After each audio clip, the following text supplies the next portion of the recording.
ሰላም እንዴት ዋላችሁ? እንዴት ሰነበታችሁ? እንደተለመደው ይጠቅማል ብዬ ማስበው እኔ ከተማርኩትን እናንተን ይጠቅማል ብዬ ማስበው ነገር ለእናንተ አቀርባለሁ። ዛሬ አንድ ኢንተርቪው አይቼ ያ ኢንተርቪው በጣም ውስጤን ኢንስፓየር ስላደረገ ለእናንተም ልንገራችሁ።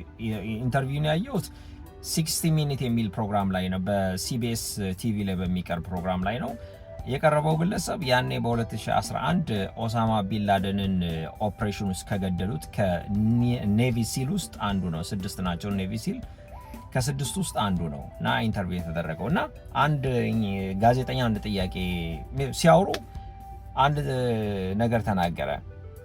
ይሄን ኦፕሬሽን ከፈጸምን በኋላ የሀገሪቱ የአሜሪካን ፕሬዚደንት የነበረው ኦባማ 6ታችንን ፕራይቬትሊ ጠርቶን የኔቪ ሲሉን ማለት ነው እና ከናንተ መካከል ቢንላደንን የገደለው ማን ነው ብሎ ጠየቀው ኦባማ። እና ያው ሊያመሰግነው ነው ሊያደንቀው ነው። መጨረሻ ላይ ኔቪ ሲሉ ወይ ቲሙ የመለሱት ምላሽ ምን እንደሆነ ታውቃላችሁ? ለፕሬዚደንቱ ይሄን አልነግርህም አሉት። በጣም ደነገጠ ጋዜጠኛው። እንዴ ለሀገሪቷ ለአሜሪካን ፕሬዚደንት ነው እንደዚህ አልነግርህም ያላችሁት ብሎ ሲጠይቁት፣ አዎ አልነግርህም ብለን ከዋይት ሃውስ ወጣን አለ።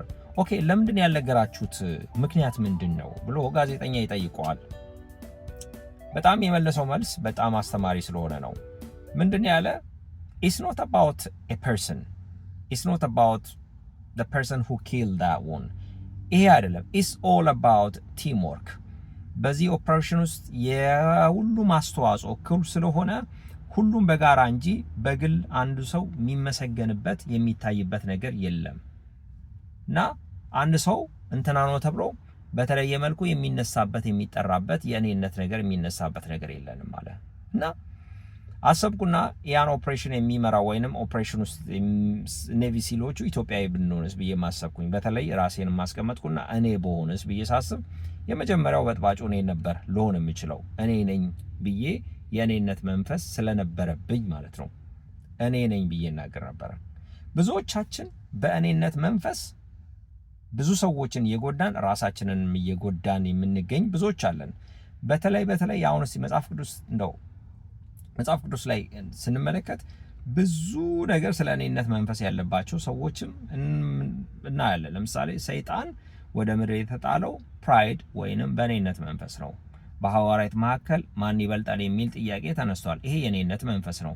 የሐዋርያቱ እናት ተነሳና አንዱን ልጄ በቀኝ አንዱን ልጄ በግራ አድርግልኝ ትላለች። ይሄ የእኔነት መንፈስ ነው። አሁን ባለንበት ቤተክርስቲያን ውስጥ በሁሉም ቤተክርስቲያን አላልኩም፣ በአብዛኛቸው በወንጌል አማኝ ቤተክርስቲያን አገልጋዮች ውስጥ የሚታየው እኔ ጸልዬ፣ እኔ ትንቢት ተናግሬ፣ እኔ ቸርችን መስርቼ የሚል የእኔነት መንፈስ ከእግዚአብሔር ሐሳብ እያስወጣቸው ይገኛል። ብዙ ሰዎች በእኔነት መንፈስ ውስጥ ያሉ ሰዎች ብዙ ሰዎችን ጎድተዋል። ራሳቸውን ብቻ አይደለም ብዙዎችን ጎድተዋል። ስለዚህ በእኔነት መንፈስ ውስጥ ያለን ሰዎች እግዚአብሔር የእኔነትን መንፈስ ከኛ እንዲወስድ መጸለይ አንዱ መፍትሄው ነው። ሁለተኛ ደግሞ የእኔነት መንፈስ የተጠናወታቸው ወዳጆች፣ አገልጋዮች በዙሪያችሁ ካለ አንድ ነገር ልምከራችሁ፣ ራቁ ከነዚህ ሰዎች። ምክንያቱም የእኔነት መንፈስ ያለበት ሰው ውስጥ የእግዚአብሔር መንፈስ የለም። ሁለት የተለያዩ ነገሮች በአንድ ቦታ ስለማይገኙ ማለት ነው። የእግዚአብሔር መንፈስና የእኔነት መንፈስ ምንም አንድነት ስለሌላቸው። ስለዚህ ከዚህ ኢንተርቪው ውስጥ የተማርኩት ይሄ ነው። የእኔነት መንፈስ በውስጣችን እግዚአብሔር እንዲኖር አይፈልግም። መልካም ጊዜ ይሆንላችሁ። ይሄን ምለቀውን ነገር በቻለ መጠን ለሌላ በማድረስ ተባበሩኝ። ላይክ እና ሼር አድርጉልኝ። ሌላም ሰው ደግሞ እንዲያውቅ አድርጉልኝ። መልካም ጊዜ ይሆንላችሁ። እግዚአብሔር የእኔነት መንፈስ ከእናንተ ይውሰድ። Thank you.